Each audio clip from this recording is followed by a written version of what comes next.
Bismillahirrahmanirrahim. Assalamualaikum warahmatullahi ta'ala wabarakatuh. Alhamdulillah. Alhamdulillahirabbil alamin wassalatu wassalamu ala sayyidil mursalin wa ala alihi wa sahbihi wa man tabi'ahum bi ihsanin ila yaumiddin. Nawaitu ta'aluma wa ta'lim wa naf'a wal intifa' wal ifadah wal istifadah wal hatha ala tamassuki bi kitabillahi ta'ala wa sunnati rasulihi wa du'a ilal huda wa dalalata alal khairi wa ibtigha'a mardatihi wa qurbihi wa thawabihi subhanahu wa ta'ala. Allahumma faqqihna fiddin wa alimna ta'wil. Rabbi shrah li sadri wa yassir li amri wahlul 'uqdatan min lisani yafqahu qawli waj'alni waziran min ahli. Bismillahirrahmanirrahim.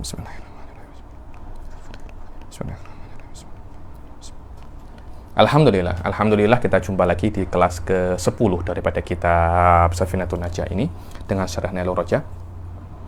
Setelah pertemuan yang lalu kita menyelesaikan tentang nawaqidul wudu dan tafsil yang ada di situ.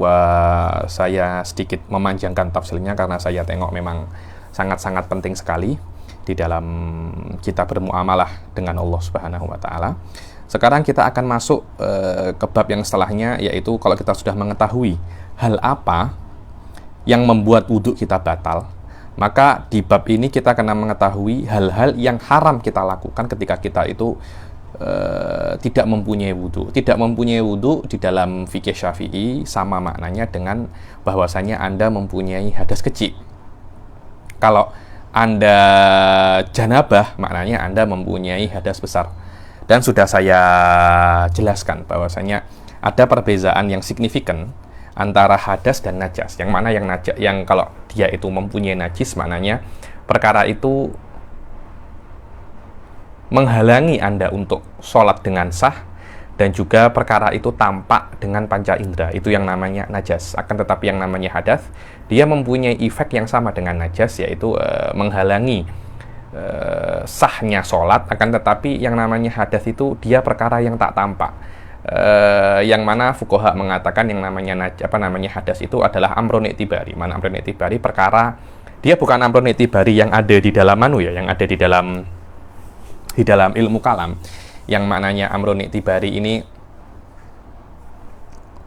bukan maknanya amrun i'tibari ini perkara yang hanya ada di dalam dhihin saja, akan tetapi diambil abstraksinya daripada dunia nyata. Bukan itu. Akan tetapi yang namanya amrun i'tibari di situ adalah sesuatu yang tidak bisa untuk dilihat, tapi perkara itu ada. Karena itu dikatakan dia itu i'tibari.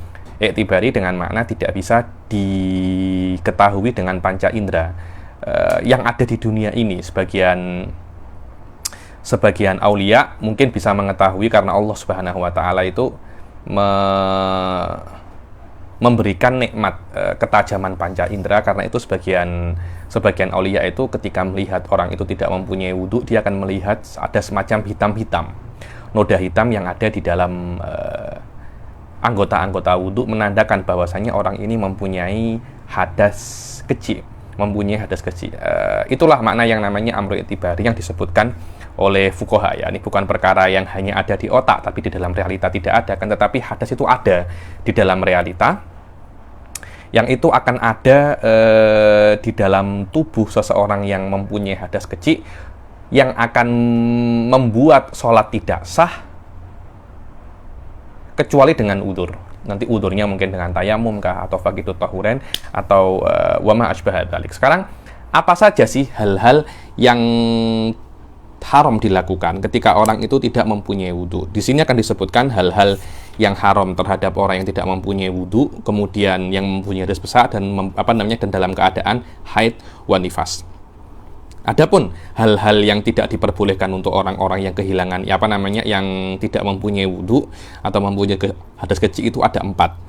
Man intaqadha wudhu'uhu haruma alaihi arba'atu asya. Dibilang barang siapa yang wudhunya itu batal, maka diharamkan atasnya, maknanya dia tidak boleh untuk melakukan 4 hal. Di sini maknanya batal wudhunya bukan maknanya dia punya wudhu kemudian batal. Itu salah satu daripada deskripsi masalah. Cuma masalah ini lebih umum daripada mempunyai wudhu kemudian batal. Akan tetapi kalau dia memang tidak mempunyai wudhu daripada asal, maknanya kan batal wudhu. Batal itu far'us sihah, maknanya ada dulu baru batal. Bukan itu maknanya di sini. Akan tetapi siapapun yang mempunyai hadas kecil, adapun sebelumnya dia punya wudhu dahulu atau tidak mempunyai wudhu, itu namanya apa? Itu namanya mempunyai hadas kecil. Bismillah. Dia mempunyai hadas kecil. Karena itu kan, subhanallah ya, ini memang Habib Ahmad Musattiri ini alim kabir ya. Di dalam syarahnya beliau mengatakan al-murad binti qadil wudhu adamuhu wa in lam yasbik lahul wujud. Dibilang makna batalnya wudhu adalah tidak ada wudhu. Bukan wudhu ada kemudian batal, itu namanya intaqadha, maknanya seperti itu. Akan tetapi bukan itu maknanya, karena walaupun Anda tidak mempunyai wudhu daripada asal, cuma karena Anda ada hadas kecil, maka Anda diharamkan 4 hal ini. Karena itu man intaqadha wudhu'uhu, bukan maknanya yang batal wudhunya, kan, tapi yang mempunyai hadas kecil atau yang tidak mempunyai wudhu sawaun, sebelumnya itu ada kemudian batal, atau memang dia tidak pernah wudhu sama sekali, tetap bagi dia itu haram 4 hal ini. Apa itu? Yang pertama adalah as-sholatu, sholat, dan di dalam syarah dikatakan as-sholatu wa nahwuh, sholat dan yang seperti sholat. Apa itu seperti sholat? Contohnya adalah sujud syukur dan sujud tilawah. Sujud syukur dan sujud tilawah itu dia bukan sholat, karena dia hanya ada sujud saja. Karena itu dinamakan dia itu, kalau di dalam ibaratnya fuqaha itu namanya nahwu sholah, seperti sholat. Kenapa kok dikatakan sujud syukur dan sujud tilawah itu seperti sholat? Ya karena gerakannya itu sama seperti sujud yang ada di sholat. Semua syaratnya sama seperti sujud yang ada di sholat. Cuma dia hanya sujud saja, sekali saja. Sujud tilawah sekali, sujud syukur juga sekali. Ini hanya 2 saja sujud yang sekali. Lainnya itu tidak boleh Anda sujud 1 kali. Rata-rata sujud itu berapa? 2 kali. 2 kali. Kecuali satu ini. Kecuali dua perkara ini. Sujud tilawah dan sujud dan sujud syukur. Maknanya kalau Anda tidak mempunyai wudhu, Anda juga tidak boleh untuk sujud tilawah dan sujud syukur. Kenapa? Karena sujud tilawah dan sujud syukur itu seperti sholat. Kenapa? Karena syaratnya, rukunnya, bukan rukunnya sujud syukur dan sujud tilawah. Rukunnya sujud tilawah dan sujud syukur sama seperti rukun dan syarat sujud yang ada di sholat. Maknanya dia itu adalah sebagian daripada sholat. Begitu pula orang yang tidak mempunyai wudhu, dia juga diharamkan untuk sholat. Maknanya diharamkan untuk sholat, sholatnya itu tidak sah. Dan dia juga bisa mendapat dosa kalau dia sengaja. Loh, macam mana Habib? Apakah memang ada kalau dia itu tidak sah tapi tidak berdosa? Ada. Kalau dia tidak mempunyai wudhu, dia kira dirinya mempunyai wudhu, kemudian dia sholat. Setelah salam, dia baru sadar, oh ya Allah, saya lupa. Ternyata tadi saya baru ingat, 30 menit sebelum saya sholat, saya tersentuh dengan istri saya. Saya tidak sengaja menyentuh istri saya. Karena itu saya tidak mempunyai wudhu. Padahal dia sudah sholat ketika itu, sholatnya tak sah, tapi dia tidak berdosa. Dia hanya wajib untuk mengulangi sholat. Loh Habib, bukankah ketika dia itu sholat, dia mengira dia punya wudhu? Kenapa kok dia itu diwajibkan untuk mengulangi? Iya, karena di dalam kaidah fikih ada kaidah yang mengatakan la ibrata bidzanni al-bayyin khata'uhu. Tidak ada ibrah, maknanya tidak ada ibrah itu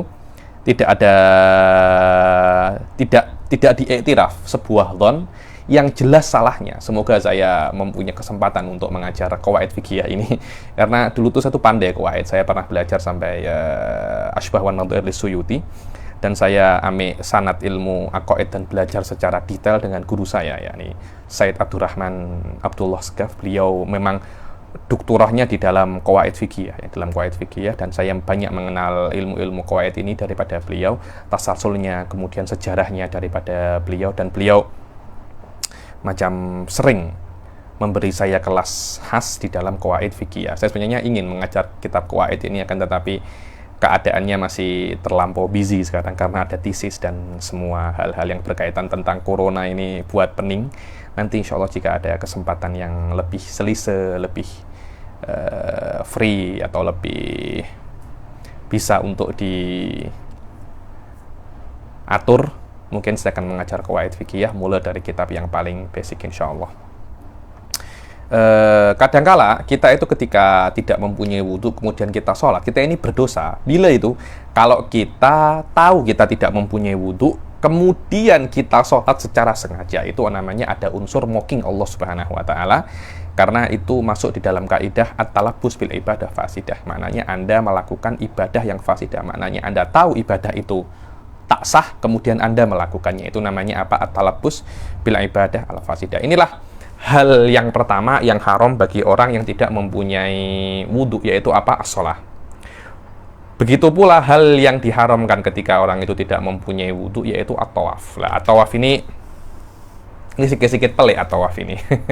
Karena at-tawaf, sebelum kita masuk apa namanya khilaf dalam at-tawaf. At-tawaf itu sendiri Rasulullah Shallallahu alaihi wasallam itu mengatakan dalam sebuah hadis, mamaknahu, bahwasanya at-tawafu bimanzilatis shalah, bahwasanya yang namanya tawaf itu derajatnya sama seperti sholat. Kecuali Allah Subhanahu wa taala itu memperbolehkan berbicara di dalam tawaf. Karena itu jangan berbicara kecuali perbicaraan yang baik. Maknanya semua rukun syarat yang ada di sholat kena ada di tawaf. Cuma satu saja yang tidak sama. Di sholat Anda tidak boleh berbicara. Di tawaf Anda boleh berbicara. Karena itu jangan Anda itu berbicara dengan perbicaraan yang tak baik, menggibah ketika tawaf. Dibilang apakah tawafnya batal? Tapi ketika kita ini menggibah, tak. Cuma pahalanya akan kurang. Tapi di dalam sholat, pembicaraan baik ataupun buruk akan membuat sholat itu batal. Oke, karena yang namanya tawaf, syarat dan rukunnya itu sama seperti sholat, maka secara otomatis ketika sholat wajib untuk suci daripada hadas kecil, ya otomatis juga tawaf. Tawaf pun juga diwajibkan untuk suci daripada hadas daripada hadas kecil juga. Lah, problemnya ini di dalam mazhab Syafi'i. Dalam mazhab Syafi'i ini bukan puasa. Wudu ini batal dengan menyentuh perempuan yang bukan mahramnya.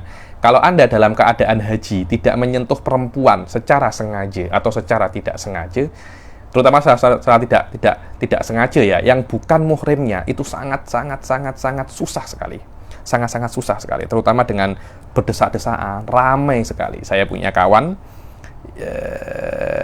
mencoba buat macam itu ya. Nih, bismillah.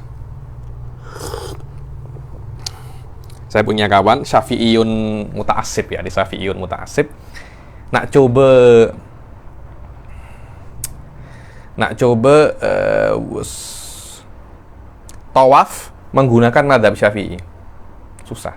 Pasti Anda boleh selamat di putaran pertama, selamat di putaran ketiga, putaran keempat pasti Anda tidak sengaja menyentuh perempuan ya. Ini dulu ada, tak tahu, diriwayatkan ada seorang ulama besar ya, ini di dalam Syafi'iyah, kalau tak silap namanya beliau itu Abdurrahman ibn Ubaidillah. Kalau tak silap ini cerita ini dinisbatkan kepada beliau. Beliau ingin tawaf ala madhab Imam Syafi'i ya, karena beliau ulama besar di dalam madhab Imam Syafi'i ya. Ini Abdurrahman ibn Ubaidillah ini ketika haji dia nak bertawaf ala madhab Imam Syafi'i. Jadi tangannya itu tangannya itu disembunyiin macam ini biar tak tersentuh wanita secara sengaja ataupun tak sengaja. Karena tersentuh wanita yang bukan muhrimnya, sengaja atau tidak sengaja akan membuat wudu itu batal menurut mazhab Imam Syafi'i. Artinya Habib ini tawaf. Sudah ke-6 selamat daripada batalan ini. Pas yang ke-7 sudah selesai tawaf yang ke-7, ada satu perempuan Malikiyah, tengok ini orang ini kok dari tadi kok menutupi kulitnya. Oh, ini pasti Syafi'i. Perempuan ini datang tiba-tiba menyentuh Habib ini. Aku batalkan engkau. Marah Habib. Jadi memang sangat susah sekali di dalam tawaf Anda itu menghindari daripada batalnya wudu. Karena itu para masyayikh rubat selalu menasihati kepada saya, kalau memang Anda itu haji, ketika Anda tawaf, taklidlah wudunya menggunakan wudu mazhab Imam Malik. Kenapa? Karena dalam mazhab Imam Malik menyentuh perempuan yang bukan muhrimnya secara sengaja atau secara tidak sengaja tidak membatalkan wudu. Yang membatalkan wudu hanya berjima sahaja, tapi kena ada intibah, kena diperhatikan bahwasanya wudunya Imam Malik berbeza dengan wudunya Imam Syafi'i. Wudunya Imam Malik sikit susah sikit. Macam mana? Karena mereka harus ada yang namanya dalak, mereka harus memijat semua.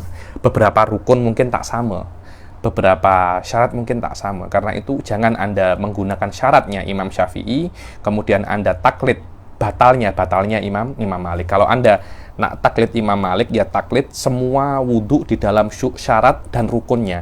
Baru ketika itu Anda nak taklid sholatnya atau tawafnya madzhab Imam Syafi'i, tak ada masalah di situ. Rata-rata para masyayikh tarim menyuruh kita untuk bertaklid madzhabnya siapa, Imam Malik, ketika kita itu nak tawaf di dalam Ka'bah, karena terlampau berdesak-desakan, susah. Kecuali kalau Anda nak tawaf di atas, di tingkat yang kedua, lah itu oke, tapi sangat jauh. Terus macam tak lega, macam merasa kalau tak dekat Ka'bah itu macam tak oke, wallahu alam. As-salatu wa tawafu wa massul mushaf, dan Anda itu menyentuh mushaf. Contohnya ini mushaf, Anda menyentuh mushaf yang pure mushaf, Anda tidak boleh untuk menyentuh. Yang ada mushaf yang macam ini, coba saya ambil sekejap ya. Nah, mushaf yang semacam ini, ada kan mushaf yang pure mushaf, Anda menyentuh semacam ini tak boleh. Begitu pula khoritoh, ini namanya khoritoh. Ini tidak boleh Anda sentuh. Walaupun tidak menyentuh mushafnya ya, Anda hanya menyentuh macam ininya saja. Anda hanya menyentuh ini nih, apa ini pembatasnya ini juga tak boleh. Kemudian Habib Ahmad bin Umar Asyatiri, kejap.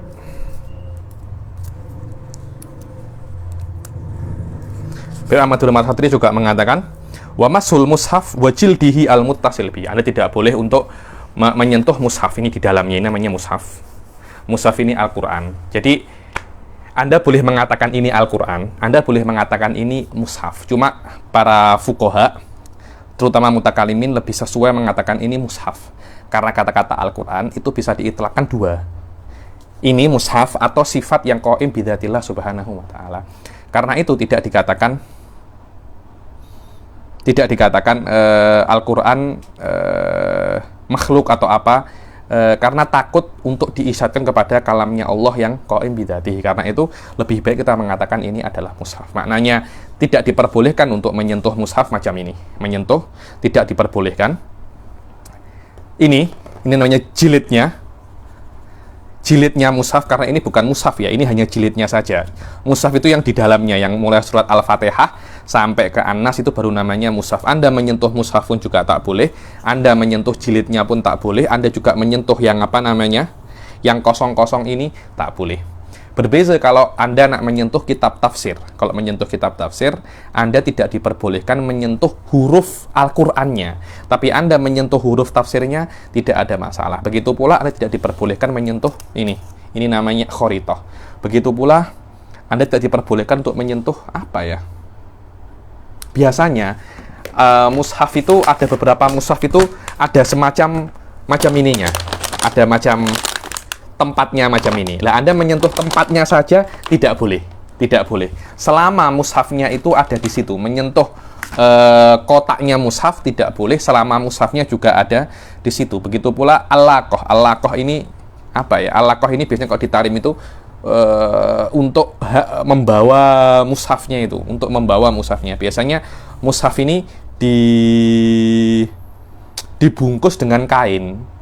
Kainnya itu nanti kain itu kain biasa. Kain itu ketika disentuh tidak boleh, dengan catatan ketika mushaf masih ada di dalamnya. Tapi kalau sudah mushaf dikeluarkan, kain itu menjadi kain biasa. Itulah yang namanya mushaf. Begitu pula ketika ada tuk guru atau ada ustadz menulis Al-Quran di papan tulis, orang juga tidak boleh untuk menyentuh huruf-hurufnya. Bukan menyentuh papan tulisnya ya, menyentuh hurufnya. Menyentuh hurufnya. Tapi kalau Al-Quran ini mutlak, sudah tidak boleh apa-apa. Selama Anda mempunyai hadas kecil, Anda tidak boleh untuk menyentuhnya. Wallahu a'lam.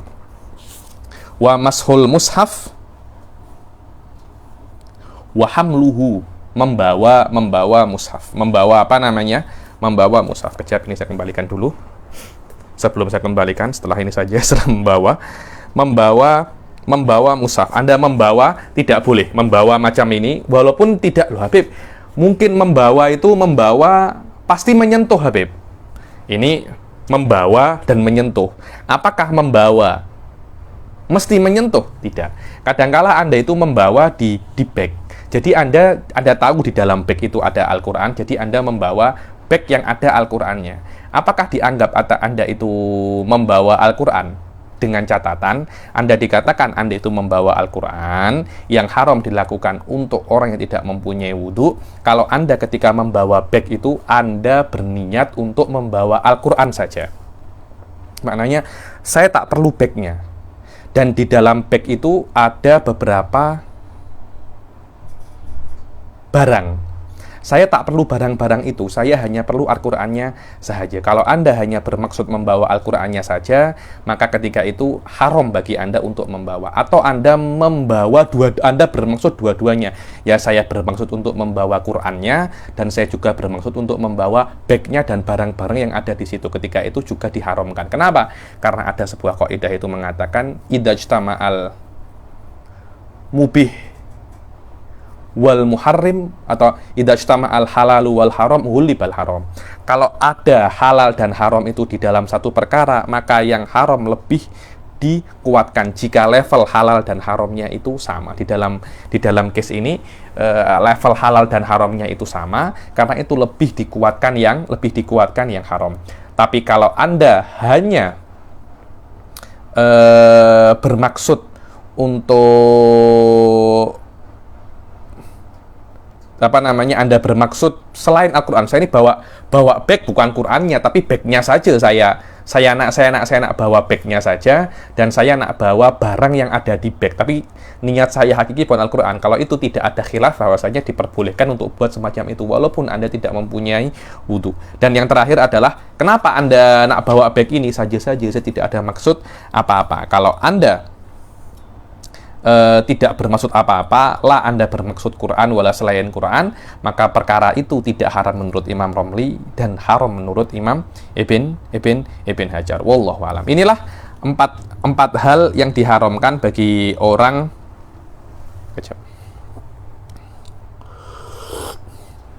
Inilah 4 hal yang diharamkan bagi orang yang tidak mempunyai wudhu. Kemudian ada 6 hal yang diharamkan bagi orang yang mempunyai hadas besar. Yaitu hadas besar di sini ada 2 ya. Sebagian orang itu mengatakan hadas itu ada 2. Ada hadas kecil, hadas pertengahan, dan hadas besar. Hadas pertengahan itu junub, hadas besar itu haid dan nifas, atau mungkin as-sogir, kabir, wal akbar ya. Ini hadas kecil, besar, dan sangat besar. Tapi jumhur fuqaha tak ame torikoh ini, jumhur fuqaha ame sogir dan kabir. Yang kabir itu ada 2, yaitu junub dan haid. Memang yang diharamkan bagi haid lebih banyak daripada yang diharamkan oleh orang yang junub saja. Walaupun cara bersucinya sama, yaitu mandi, cuma hal yang diharamkan bagi orang yang ada haidnya atau nifasnya lebih banyak daripada perkara yang diharamkan bagi orang yang keluar sperma saja. Kenapa? Sebagian fuqaha membezakan antara haid dan sperma. Kenapa boleh seperti itu? Kenapa hadas yang disebabkan oleh keluarnya sperma lebih sedikit?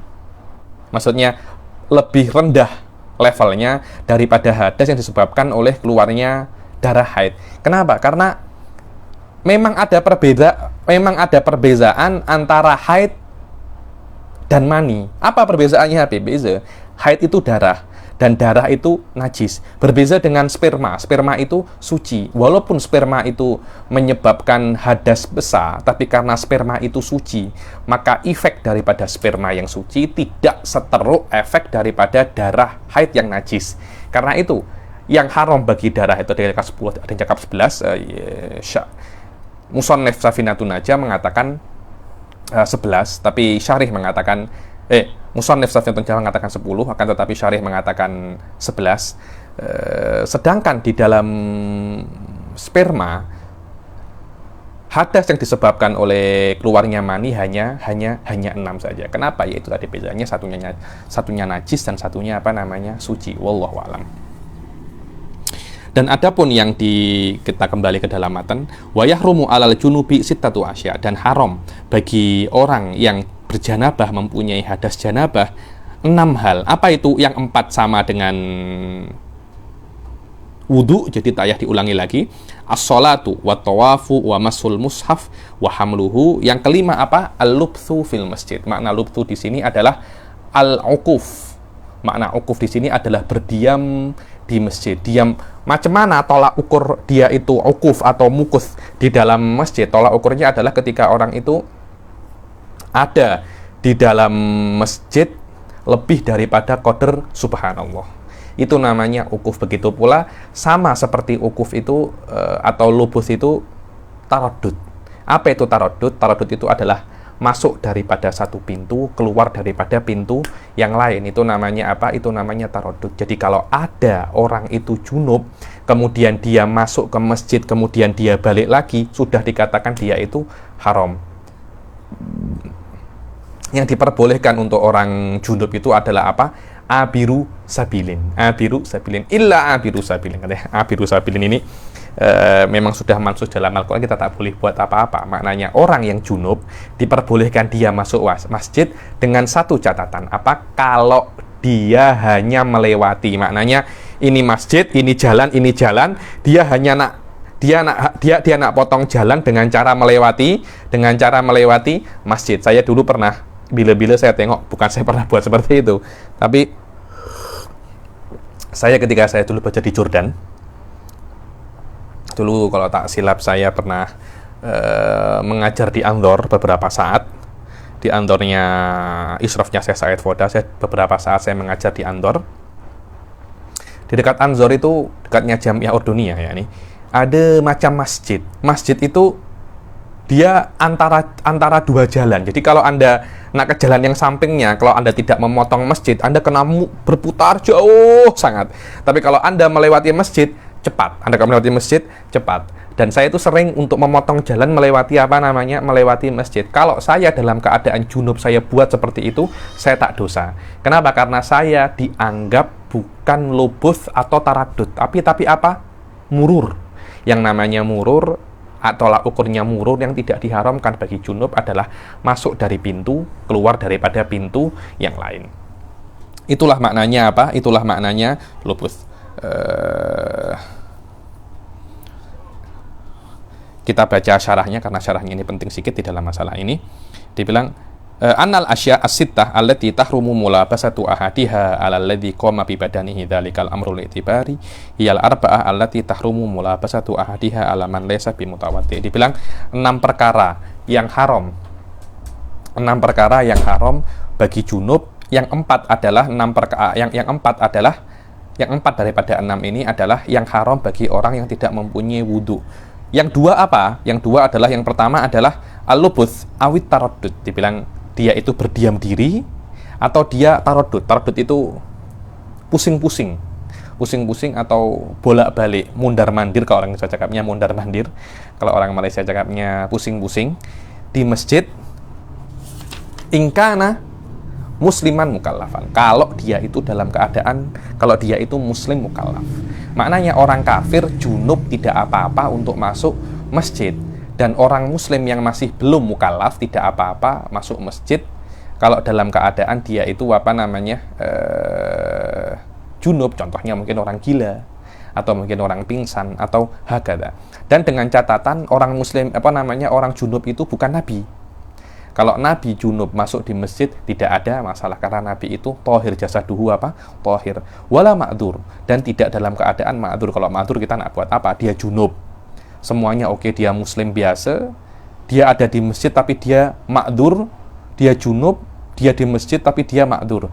Bagaimana apa contohnya dia itu ma'dur? Ka'an ughliqa alaihil bab. Contohnya dia itu mungkin dia tertidur, dia bangun-bangun, dia junub, dia nak pergi masjid, semuanya sudah ditutup. Au khafa minal khuruji minhu, atau dia tak ditutup masjidnya tapi dia itu nak keluar daripada masjid itu takut. Mungkin di luar masjid ada perompak, ada pembunuh. Kalau dia tetap di masjid dia selamat, tapi kalau dia keluar daripada masjid dia takut harta atau nyawanya akan hilang. dan dia ketika itu dalam keadaan junub pula alama, ya sudah, kita nak buat apa? Yakni Anda tetap di masjid walaupun Anda junub, karena sekarang ini Anda dalam keadaan apa? Ma'dzur. Wa yajibu alaihi hina idzin at-tayammumu bi turabin lam yadkhul fi waqfil masjid. Dan dia wajib saat itu ketika dia itu terkunci di dalam masjid dalam keadaan junub, dia wajib untuk tayamum menggunakan turab yang ada di dalam masjid, tapi dihindari turab yang mauqufah. Macam mana turab yang mauqufah untuk masjid ya Habib? Karena di Arab, saya tak tahu di Arab Saudi macam mana, di mana namanya, di Mekah. Di Mekah saya tengok jarang masjid buat macam ini. Cuma di Tarim itu beberapa masjid itu dibangun daripada tanah liat. Biasanya kalau orang yang punya uang, masjidnya bangun tanah liat, terus diberi macam putih-putih. Jadi dia elok sikit. Biasanya tak diberi semacam ini. Jadi masih tetap tanah liat. Lah kalau Anda ambil tanah liat itu sikit, kalau saya ambil sikit, nanti fulan ambil sikit, lama-lama tanah liat ini akan habis. Maknanya temboknya masjid yang terbuat daripada tanah liat lama-lama akan habis. Karena itu, untuk menghindari itu, tidak diperbolehkan seseorang itu bertayamum menggunakan turab yang ada di dalam dinding masjid. Anda cari turab-turab yang lain ketika itu dinding terbuat daripada tanah liat tersebut. Tapi kalau dinding biasa macam ini, saya kira tak ada masalah. Malah Anda kalau buat tayamum di situ, Anda sedikit banyak Anda membersihkan turabnya. Wallahu alam. Dan yang kedua adalah qiraatul Quran bi qasdil qiraati wahdaha au ma'a ghairiha. La in qasada ghairaha wahdahu au atlaq. Dibilang di antara hal yang diharamkan di dalam ketika orang itu junub adalah membaca Al-Quran dengan niat membaca Al-Quran sendiri. Maknanya saya junub, kemudian saya membaca Al-Quran. Bismillahirrahmanirrahim. Alif lam ra kitabun anzalnahu ilaika. Dan saya dalam keadaan saya ini junub, haram. Atau saya berniat membaca Al-Quran dengan niat Al-Quran dan selain Al-Quran. Contohnya, saya berniat membaca Yasin dengan niat wirid juga. Maknanya saya niat Al-Quran dan wirid. Itu juga tidak boleh.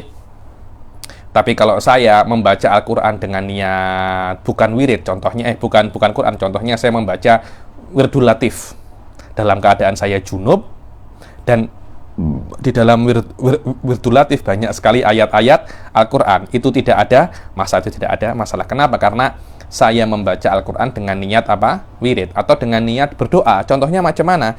Saya nak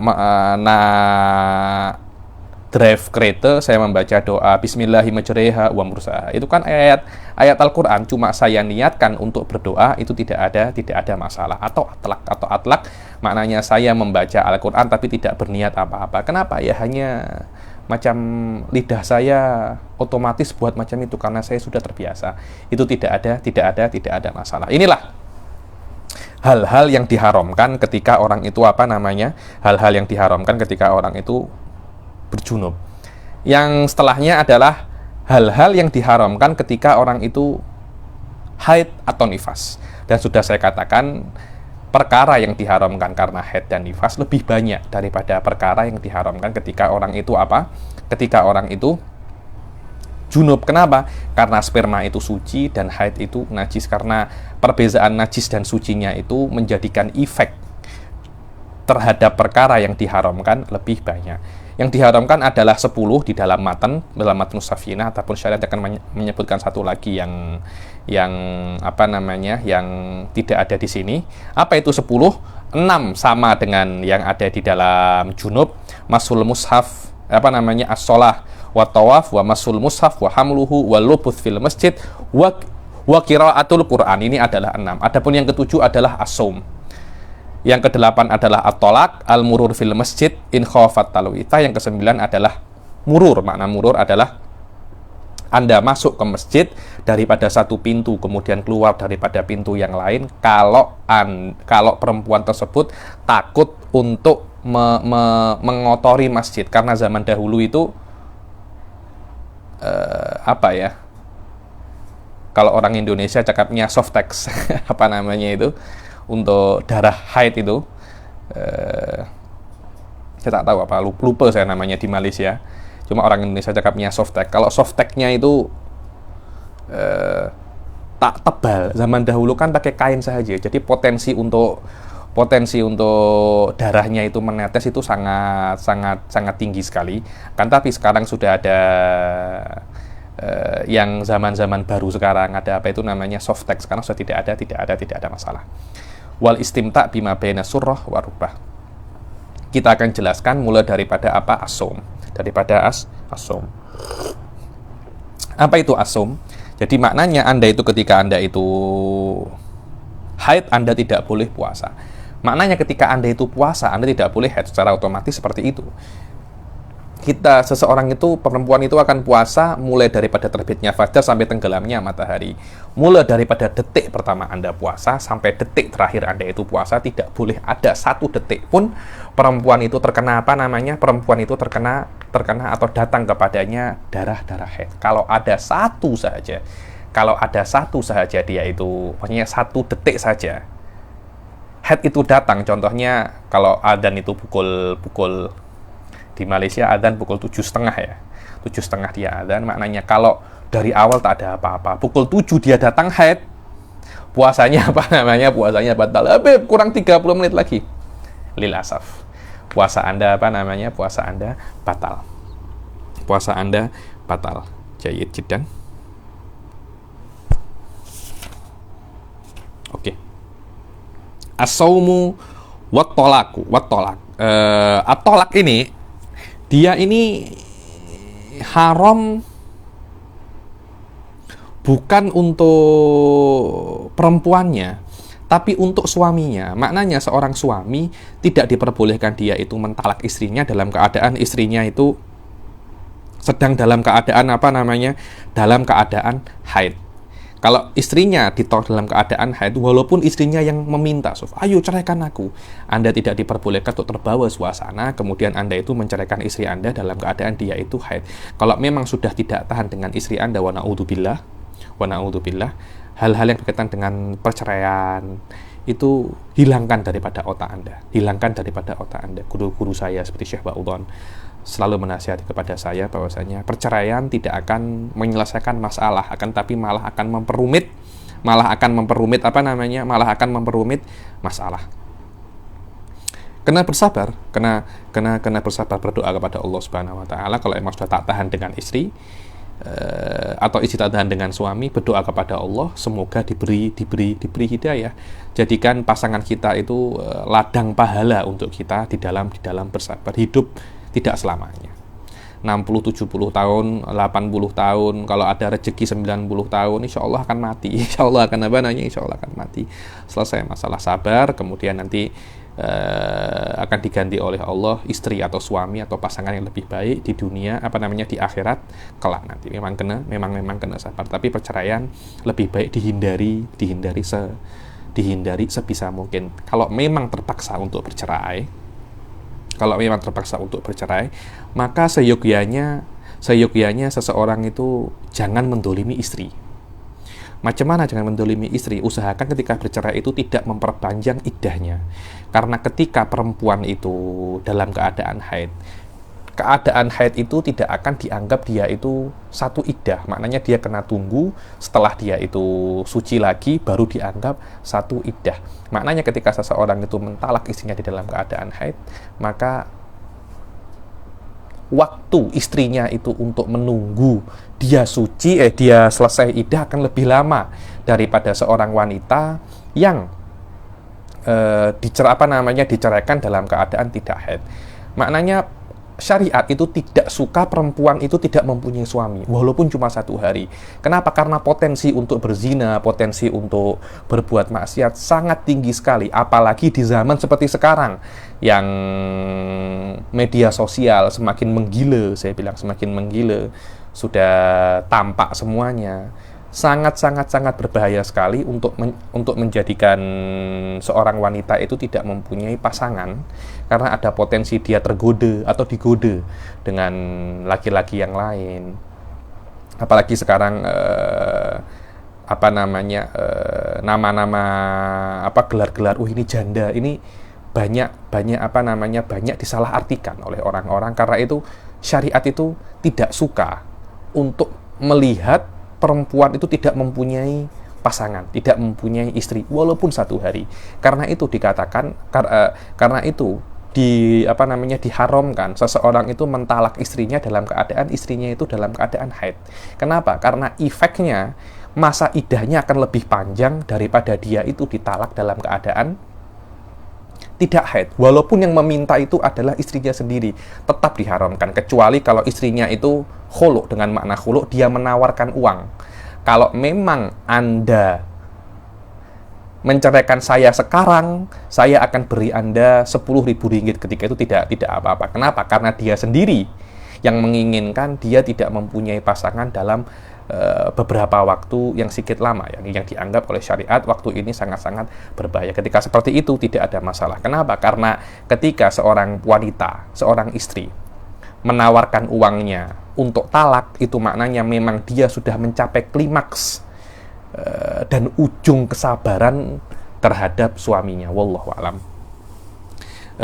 Maknanya tolak ini bukan diharamkan untuk istri, akan tetapi diharamkan untuk suami mentalak istrinya dalam keadaan istrinya itu apa namanya, dalam keadaan istrinya itu haid. Begitu pula juga diharamkan walaupun tidak haid kalau setelah dijima. Jadi hari ini dijima, esok dicerai. Itu juga haram. Kalau memang Anda nak menceraikan istri Anda, terpaksa menceraikan istri Anda, ceraikan dia setelah dia suci dari haidnya, sebelum Anda jima. Sebelum Anda jima. Kalau sebelum Anda jima dan dia dalam keadaan suci, maka itulah yang namanya tolakun sunniyun. Tapi kalau Anda menceraikan istri Anda dalam keadaan dia haid atau dalam keadaan dia tidak haid, tapi setelah Anda jima, itu namanya tolakun apa? Itu namanya tolakun bid'ayun. Dan yang ke-9 adalah al-mururu fil masjid in khafat talwithah.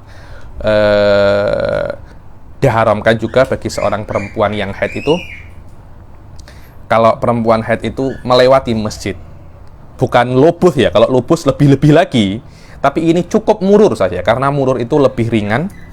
Murur itu lebih ringan daripada lubus,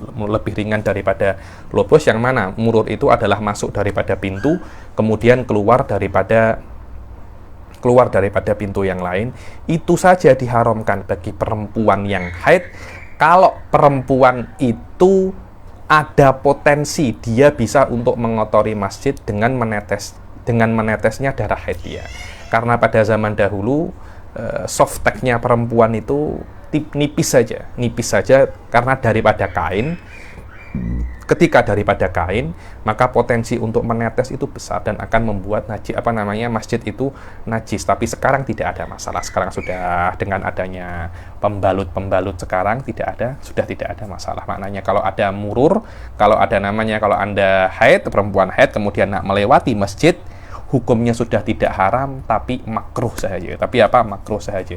Dan ini bukan hanya khas untuk perempuan yang haid, tapi setiap laki-laki atau setiap laki-laki ataupun perempuan ataupun setiap orang yang mempunyai penyakit, yang mana penyakit itu mempunyai potensi untuk membuat masjid itu najis, untuk membuat masjid itu najis. Ketika ada potensi untuk membuat masjid itu najis, maka diharamkan dia untuk murur selama ada potensi, bukan yakin menajisi masjid ya, cukup ada potensi dia bisa untuk membuat masjid itu najis, haram dia untuk melewati masjid. Itulah yang namanya al-mururu fil masjid in khalfat talwithah. Dan yang ke-10 adalah al-istimta' bima baina surrati war rukbah. Dan yang ke-10 adalah yang diharamkan bagi orang yang haid adalah istimta, dan ini bukan perempuannya ya, kan, tetapi suaminya. Maknanya kalau Anda seorang suami dan mempunyai istri dalam keadaan dia itu haid, maka Anda tidak diperbolehkan untuk berseronok dengan istri Anda antara surah itu pusar, rukbah, lutut. bersenang-senang saja. Takyah Anda takyah Anda menyentuh, cuma Anda melihat saja sudah dianggap Anda itu haram. Kenapa? Karena awal-awal Anda hanya melihat, nanti lama-lama akan terjatuh di dalam di dalam perjimakan. Sebenarnya yang haram hakiki secara mujma' itu bukan melihat antara atau bersenang-senang di antara surah wa rugbah, tetapi berjima. Karena itu di dalam minhaj ada kaul bahwasanya wa fi qaulin la yahrumu illal wata', dan di dalam sebuah qaul Syafi'i, yang haram bagi orang haid hanyalah yang haram bagi orang haid hanyalah wata'. Hanyalah jima sahaja. Selain jima tidak haram. Karena kenapa? Karena fuqaha yang mengharamkan selain jima mengatakan bahwasanya bersenang-senang antara pusat dan lutut, contohnya mencium atau menyentuh, itu adalah muqaddimatul jima. Muqaddimatul jima dibilang, atau lebih kalau ibarat fuqahanya itu harim. Harim itu adalah batasan. Maknanya pagarnya jima adalah Anda bersenang-senang antara pusat dan lutut. Kalau itu sampai langgar, potensi untuk masuk ke jima itu besar. Karena itu para fuqaha mengatakan bahwasanya kita melarang bersenang-senang antara pusat dan lutut agar orang itu ada pagar, ada batas, tidak sampai terjatuh ke jima. Karena jima dalam keadaan haid itu, kalau tak silap saya, muttafaq alaihi, itu adalah dosa besar. Itu adalah Itu adalah dosa besar. Sebagian ibad dalam madzhab Imam Syafi'i yang diharamkan itu bukan bersenang-senang, akan tetapi menyentuh. Apa perbedaan antara dua ibarat berbeza? Kalau yang mengibaratkan yang haram itu adalah istimta, maka yang haram itu adalah hal yang membangkitkan syahwat, walaupun hanya melihat. Ini maaf ya, jika seumpamanya seorang suami mempunyai istri, dia melihat istrinya dalam keadaan telanjang, tidak ada masalah, semuanya halal. Tapi dalam keadaan dia itu haid, maka perkara itu haram. Kenapa? Karena itu masuk dalam kategori istimta. Selama hal itu membangkitkan syahwat, maka itu haram. Tapi kalau perkara itu tidak membangkitkan syahwat, itu tidak haram. Contohnya suami menyentuh pahanya istri, tapi dia tidak terangsang, dia tidak membuat nafsunya itu naik. Itu tidak ada masalah. Itu tidak ada masalah. Berbeza dengan takbir mubasyarah. Mubasyarah itu yang penting Anda menyentuh kulit ke kulit. Kalau Anda menyentuh kulit dan kulit ke kulit, walaupun tidak ada syahwat, tetap dikatakan itu adalah haram. Kenapa? Karena takbirnya adalah takbirnya adalah mubasyarah. Mubasyarah. Dan di dalam Safinatun Najah ini kelihatannya yang muktamad adalah bukan istimta, yang muktamad bukan mubasyarah kan, tapi yang muktamad adalah istimta. Al istimta bima baina surah wa rugbah, maknanya Anda bersenang-senang dengan istri Anda antara surah wa rugbah. Maknanya ini yang diharamkan adalah untuk suami, bukan untuk istri. Istri diharamkan untuk mengizinkan suami berbuat semacam itu. Tidak boleh. Jadi sudah tahu istri itu dalam keadaan haid, seharusnya dia menghalangi suaminya untuk menjimaknya. Kalau istri malah berserah dan dia tidak ada masalah pasal itu, istri juga mendapat istri juga mendapat dosa. Wallahu a'lam. Dan 10 perkara ini diharamkan bagi perempuan dan bagi laki-laki sampai perempuan itu mandi suci, yakni bukan hanya terputus haidnya, tapi sampai mandi suci. Jadi, sekarang sudah selesai haid saya, maknanya apakah suaminya bos menjimaknya? Tidak boleh. Istrinya kena mandi dahulu. Maknanya semua 10 ini kena mandi suci dahulu, kecuali 2 hal. Apa itu? Puasa dan mentalak. Kalau dia suci, dia boleh langsung puasa walaupun dia belum mandi. Kalau dia sudah suci, suaminya boleh langsung mentalaknya walaupun sebelum dia itu mandi. Jahit. Dan kemudian Di sini Asyarih Sayyid Ahmad bin Umar Asy-Syatiri mengatakan bahwasanya dan seperti yang 10 itu ada satu lagi yang disebutkan di sini, yaitu apa? At-thaharatu biniyati ta'abbud, bersuci dengan niat beribadah. Bersuci dengan niat apa? Beribadah. Memang tidak diperbolehkan seseorang itu yang dalam keadaan haid dia itu bersuci wudu ataupun mandi dalam keadaan dia masih haid. Kenapa? Karena wudu dan mandinya tidak akan sah. Kenapa? Karena darah masih terus keluar, hadas besar masih akan keluar. Sedangkan mandi janabah itu untuk mengangkat hadas, sedangkan hadasnya tidak akan terangkat. Maknanya mandi besarnya tidak akan sah dan wudunya juga tidak akan sah. Maknanya ketika dia itu bersuci dalam keadaan dia masih dalam keadaan haid, maknanya bersucinya yang mana bersuci itu adalah ibadah tidak akan sah. Dan itulah yang namanya at-talabbus bil ibadah al-fasidah. So, tengok katanya Sayyid Ahmad bin Umar Asy-Syatiri, wa mithluha at-thaharah bi niyyati ta'abbud allati hiya al-muharram al-hadi asyar. Dibilang dan seperti yang 10 ini adalah bersuci dengan niat beribadah, yang mana itu adalah perkara yang nomor 11 yang diharamkan bagi orang yang haid. Fa innaha tahrumu 'alaiha qablahu aidan. Mandi ini atau bersuci dengan niat ibadah itu diharamkan bagi orang yang haid ataupun nifas sebelum selesai nifasnya. Wa tahillu laha ba'dahu, setelah nifasnya itu selesai, setelah nifasnya itu terputus, diperbolehkan walau qabla al-ghusli kama huwa. Jadi ketika nifasnya itu terputus, haidnya itu terputus, dia diperbolehkan untuk wudu, tidak ada masalah. Tapi ketika haid dan nifasnya itu masih ada, dia tidak diperbolehkan untuk bersuci, dan di antara bersuci itu adalah wudu. Setelah haidnya terputus, dia diperbolehkan untuk berwudu sebelum dia mandi, tidak ada masalah. Karena kita qad natasawwar hadas kecil terangkat, tapi hadas besar ada, tidak ada masalah. Di sini ada faedah. Wa kama yahrumu talaqul haid yahrumu aidan talaqu may yumkinu habluha fi tuhrin jama'a fi. Dibilang seperti haram menceraikan istri dalam keadaan istri itu haid, begitu pula haram juga menceraikan istri yang ada potensi istri itu hamil. Macam mana itu? Tadi itu selesai daripada suci, selesai daripada haidnya, kemudian dia suci, kemudian dijima. Setelah dijima dicerai. Dengan jima yang terakhir itu ada potensi perempuan itu hamil. Ketika ada potensi dia itu hamil, maka diharamkan untuk dicerai. Karena jelas dahulu apakah ini hamil atau tidak. Karena kadang-kala orang itu tak suka istrinya, tapi dia kena sabar terhadap anaknya.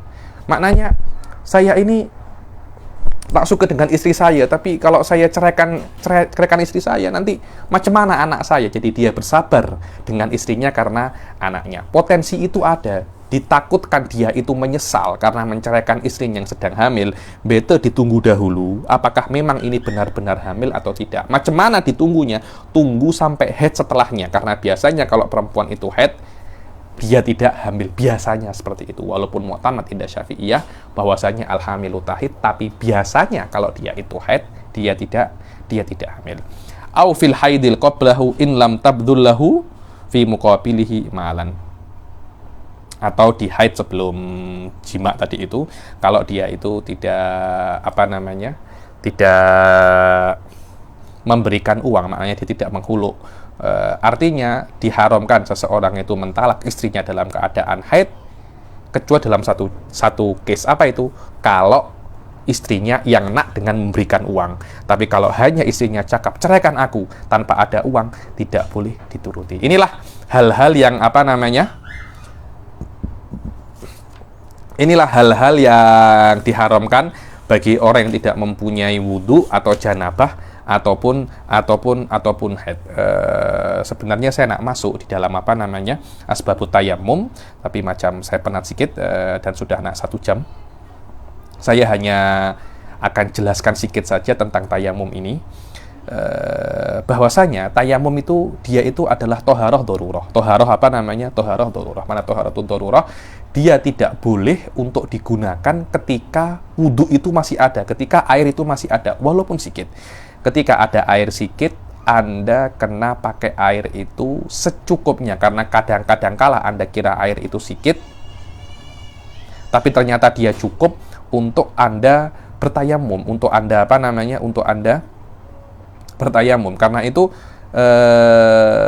yang namanya tayamum ini adalah bersuci yang darurat, hanya dipakai ketika air tidak ada. Dan tayamum ini yang paling penting, tayamum tidak mengangkat hadas. Tayamum tidak mengangkat tayamum tidak mengangkat hadas. Yang namanya tayamum, dia hanya memperbolehkan kita sholat dengan hadas. yakni walaupun Anda ada hadas, Anda diperbolehkan untuk sholat dengan adanya dengan adanya tayamum. Menurut saya, wallahu a'lam, tayamum ini dia sedikit-sedikit susah. Mungkin di antara semua bab yang di antara beberapa bab awal-awal yang saya anggap susah adalah bab tayamum ini. Terutama di dalam masalah asbabut tayamum ini dia sedikit-sedikit susah karena tafasilnya banyak. Cuma semua sebab yang ada nanti akan kembali kepada satu sebab, ya ini wa ibaratul irsyad. Setahu saya Le bin Mukri, beliau mengatakan hakikat daripada asbabut tayamum itu adalah faqdul ma atau al-ajz an isti'malul ma hissan au syar'an. Al-ajz an isti'malil ma hissan au syar'an. Anda tidak mampu untuk menggunakan air secara secara nyata, panca indera, ya ini maknanya secara nyata memang Anda tidak bisa untuk menggunakan air, tapi atau Anda bisa, cuma syariat menganggap Anda tidak bisa. Itu namanya syar'an. Semua asbabut tayamum daripada faqdul ma, nanti marot, ada yang mengatakan 7, semuanya itu hanya aplikasi atau tafri atau tanzil daripada kaidah amah ini, dan ini adalah hakikat daripada apa yang dikatakan di dalam asbabut tayamum, yaitu satu, al-ajz an isti'malil ma hissan, al-ajz an isti'malil ma hissan atau hissan atau syar'an. Jayyid. Saya kira mungkin hanya sampai sini saja dahulu. Insya Allah nanti yang akan datang kita akan mulai di dalam asbabut tayamum beta semacam itu, daripada nanti kita masuk sikit, akan tetapi nanti kita kena ulangi lagi di tuan akan datang esok, ya nih. Esok kita akan baca tentang asbabut tayamum, dan kalau bisa kita akan masuk di syurutut tayamum kalau masih sempat, ada kesempatan. Tapi kalau kita bisa menyelesaikan asbabut tayamum, best. Terutama di dalam Safinah ini ada satu hal yang banyak tak ada dalam kitab-kitab yang lain, itu tentang hayawan ghairu muhtaram. Karena sebab daripada asbabut tayamum yang ketiga adalah al-ihtiyaj ilaihi li atoshi hayawanin muhtaram. Terus disebutkan ghairul muhtarami sittah. Lah ghairul muhtarami sittah ini tidak ada di dalam tidak ada di dalam kitab-kitab yang lain. Hatta di dalam minhaj pun kita akan kembali ke Safinah ini. Insyaallah kita akan jelaskan di teman akan datang. Kita akhiri sampai sini. Wabillahi taufiq wal hidayah wa ridha wal inayah. Assalamualaikum warahmatullahi taala wabarakatuh.